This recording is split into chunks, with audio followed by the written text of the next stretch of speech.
जब से अरविंद केजरीवाल जेल से छूटे हैं तब से रोज कोई ना कोई उनसे जुड़ा बवाल विवाद चल ही रहा है। पहले उनके सीएम आवास में उनकी महिला सांसद की पिटाई का आरोप लगा, जो इतिहास में कभी किसी सीएम आवास में नहीं हुआ होगा। फिर जिसने पिटाई की थी उसे लेकर केजरीवाल घूमते दिख गए। जब पूरी तरह से घिर गए तो कहने लगे कि स्वाति मालीवाल की पिटाई का मामला केजरीवाल को फंसाने की साजिश है। स्वाति मालीवाल तो बीजेपी की एजेंट हैं, लेकिन अब केजरीवाल का नया मामला खुलता दिख रहा है। यह मामला भी ऐसा है जिसका खुलासा होने से पूरी आम आदमी पार्टी बहुत गंभीर आरोपों से घिर गई है। पहली बार आम आदमी पार्टी की विदेशी फंडिंग पर एक सीक्रेट रिपोर्ट आई है और इस सीक्रेट रिपोर्ट का दावा है कि केजरीवाल की पार्टी ने विदेशों से फंडिंग लेने में नियमों की धज्जियां उड़ाई।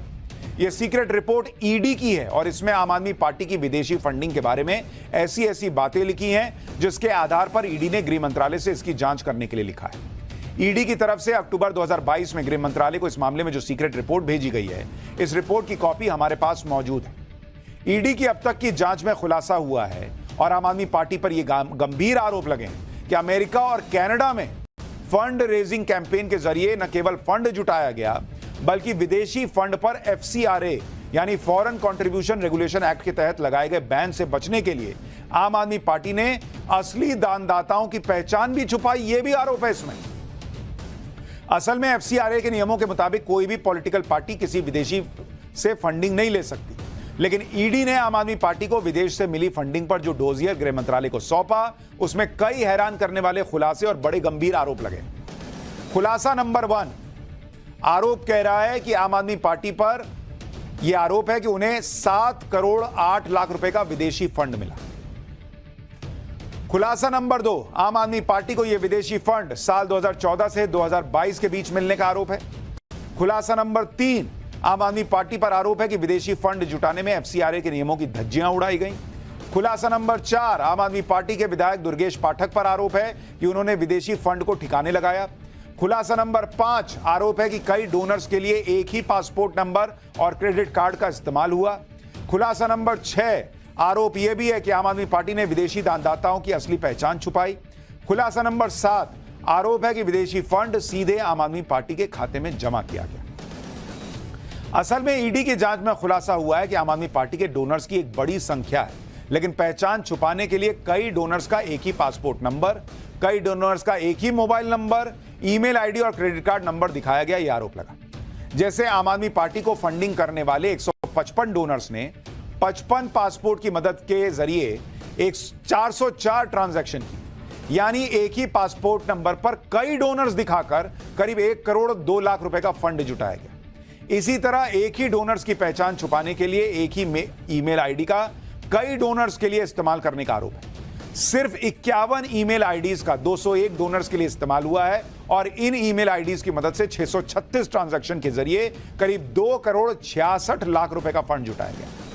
इसी तरह 75 डोनर्स ने 15 क्रेडिट कार्ड्स पर 148 बार ट्रांजैक्शन कर आम आदमी पार्टी को 20 लाख का फंड दिया, यानी यहां भी एक ही क्रेडिट कार्ड का कई डोनर्स के लिए इस्तेमाल होता दिखता है।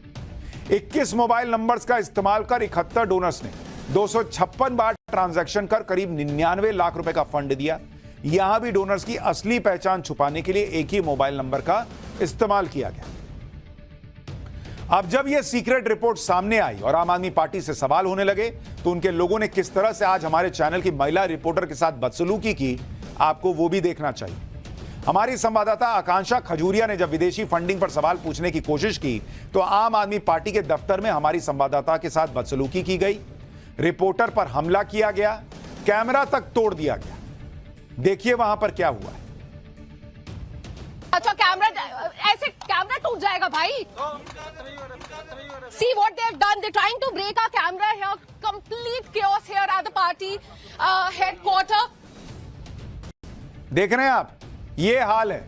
हालांकि बहुत लोगों को आश्चर्य नहीं होगा जब मुख्यमंत्री के घर में महिला सांसद की पिटाई का आरोप जिस पार्टी पे लग रहा हो, मुख्यमंत्री के पीएस पर आरोप लग रहा हो कि उसने महिला सांसद को पीट दिया, तो उसके बाकी के लोग क्या करेंगे वो तो कोई बहुत आश्चर्य की बात नहीं। हालांकि ये पहला मौका नहीं है जब आम आदमी पार्टी ने हमारे रिपोर्टर के साथ बदसलूकी की। आज विदेशी फंडिंग के ऊपर सवाल करने लगे तो आकांक्षा खजूरिया से आम आदमी पार्टी के दफ्तर में बदसलूकी की गई। एक महिला रिपोर्टर से बदसलूकी हुई। इससे पहले ऑपरेशन शीश महल में हुए खुलासे से बौखलाई आम आदमी पार्टी ने पंजाब में हमारी रिपोर्टर भावना किशोर पर फर्जी केस डाल दिया था, गिरफ्तार कर लिया था। वो तो हाईकोर्ट से वो केस खारिज हो गया, वो FIR फर्जी निकल गई। फिर शीश महल के सामने से रिपोर्टिंग कर रहे हमारे सहयोगी राकेश पांडे पर हमला हुआ था। तो ये कोई बहुत नई चीज नहीं है। पत्रकारों के साथ ये हो रहा है, सांसद के साथ क्या हो रहा है, पब्लिक सब देख रही है इनका क्या हिसाब किताब है। विदेशी फंडिंग पर ईडी की सीक्रेट रिपोर्ट पर आम आदमी पार्टी का भी बयान सामने आया। हमेशा की तरह इस बार भी आम आदमी पार्टी ने इसे बीजेपी की साजिश बता दिया। आम आदमी पार्टी की नेता और दिल्ली सरकार में मंत्री आतिशी ने कहा कि जब से पार्टी बनी है आम आदमी पार्टी ने चंदे में मिले 1-1 रुपए का हिसाब दिया है। सुनिए ईडी की रिपोर्ट पर दिल्ली की मंत्री आतिशी ने क्या कहा, फिर आपको दिखाएंगे अलग अलग मामलों की जांच से केजरीवाल किस तरह बेचैन हो गए।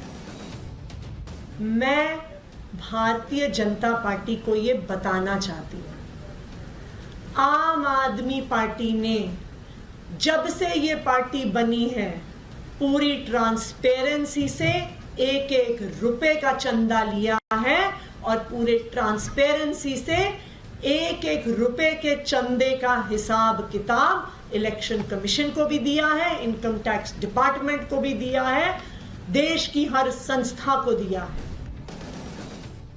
लेकिन यह बात किसी से छुपी नहीं है कि विदेशी फंडिंग के मामले में दिल्ली के LG पहले ही केजरीवाल के खिलाफ NIA जांच की सिफारिश कर चुके हैं। यानी यह मामला नया नहीं है। इसी तरह के मामलों की जांच से ही केजरीवाल शायद बेचैन है और यह कहकर सिंपैथी जुटा रहे हैं कि उन्हें तो टारगेट किया जा रहा है। सुनिए एक बार केजरीवाल को।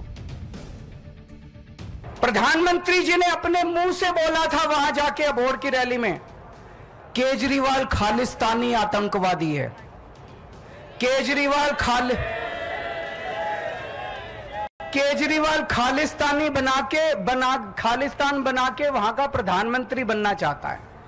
इतनी वाहियात और इतनी बेवकूफी वाली बात आप प्रधानमंत्री के मुंह से सुनते हैं तो हमें दया आती है अपने देश के अंदर कि कैसे प्रधानमंत्री हैं।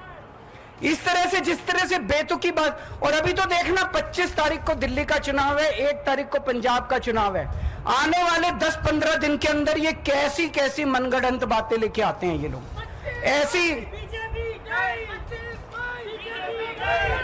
ऐसी और बहुत सारी बातें आने वाली हैं। ये किसी भी हद तक जा सकते हैं, ये किसी भी नीचता तक गिर सकते हैं, ये लोग कुछ भी कर सकते हैं। आने वाले समय में आप लोग सतर्क रहना। आम आदमी पार्टी जिस तरह के आरोपों से घिरी है उससे निकलने की कोशिश में वो नए तरीके भी निकाल रही है। जैसे आज एक नई ड्रामा पॉलिटिक्स शुरू हुई। दिल्ली के राजीव चौक, पटेल चौक और पटेल नगर जैसे कुछ मेट्रो स्टेशंस पर सीएम केजरीवाल के खिलाफ धमकी लिखी दिखी। और जैसा हर बार होता है इस बार भी आम आदमी पार्टी ने बिना किसी जांच के बीजेपी और प्रधानमंत्री नरेंद्र मोदी को जिम्मेदार ठहरा दिया। ये रोज नई कहानी सुनाते हैं और कह रहे हैं कि पीएम ने कैसी बात कर दी, बताइए ये लोग क्या करते हैं। आम आदमी पार्टी ने चुनाव आयोग से इस मामले की शिकायत की और राज्यसभा सांसद संजय सिंह ने आरोप लगा दिया कि पहले तिहाड़ जेल में 23 दिन तक अरविंद केजरीवाल को इंसुलिन नहीं दी गई और अब सरेआम हमला करने की धमकी दी जा रही। सुन लीजिए। और आज जगह जगह खुलेआम धमकी दी जा रही है। मेट्रो स्टेशन पे लिखकर धमकी दी जा रही है, हमला करने की धमकी दी जा रही है। पटेल नगर मेट्रो स्टेशन पे, राजीव चौक मेट्रो स्टेशन पे। मेरा सीधा आरोप है यह हमला करने की तैयारी भारतीय जनता पार्टी के द्वारा है, बीजेपी के द्वारा है और इसका पूरा संचालन पीएमओ और देश के प्रधानमंत्री के द्वारा किया जा रहा है। रोज नई कहानी सुनते रहिए। अभी तो दिल्ली के सीएम केजरीवाल जेल से अंतरिम जमानत पर बाहर और वो चुनावी माहौल में लगातार पीएम मोदी और बीजेपी पर हमला बोल रहा है। लेकिन 2 जून को सरेंडर करने के बाद केजरीवाल की मुश्किलें बढ़ने वाली।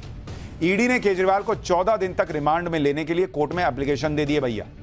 शुक्रवार यानी 17 मई को ईडी ने अपनी नई चार्जशीट में सीएम केजरीवाल और आम आदमी पार्टी को दिल्ली शराब घोटाले के मामले में आरोपी बनाया है। इस चार्जशीट पर संज्ञान लेने पर आज राउज एवेन्यू कोर्ट में सुनवाई हुई।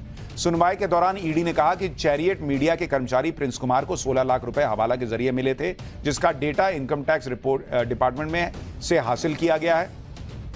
इसके अलावा ईडी ने कोर्ट को यह भी बताया कि 5 व्हाट्सएप डेटा भी मिला है, जिसमें एक आरोपी अरविंद कुमार का है, जिसने हवाला कारोबारी के जरिए चरणप्रीत सिंह को गोवा में पैसे भेजे थे। ईडी पिछले महीने दिल्ली शराब घोटाले के केस में चरणप्रीत सिंह को गिरफ्तार कर चुकी है। ईडी के मुताबिक चरणप्रीत सिंह ही गोवा चुनाव में आम आदमी पार्टी के फंड को मैनेज कर रहा था। चरणप्रीत सिंह चुनाव में सर्वे का काम करने वाले एरिया मैनेजर, विधानसभा मैनेजर, इन सबको कैश में पेमेंट कराता था, यह आरोप है। उधर स्वाति मालीवाल पिटाई केस में भी सीएम केजरीवाल की मुश्किलें कम होती तो नहीं दिख रही। आज दिल्ली पुलिस की टीम स्वाति मालीवाल से मारपीट के आरोपी केजरीवाल के पीए विभव कुमार को लेकर सीएम आवास पहुंची। बताया जा रहा है कि पुलिस ने विभव के साथ सीएम हाउस में क्राइम सीन रिक्रिएट किया है। आप सोचिए बॉस, क्या दिन आ गया है, मुख्यमंत्री के घर में क्राइम सीन रिक्रिएट हो रहा है।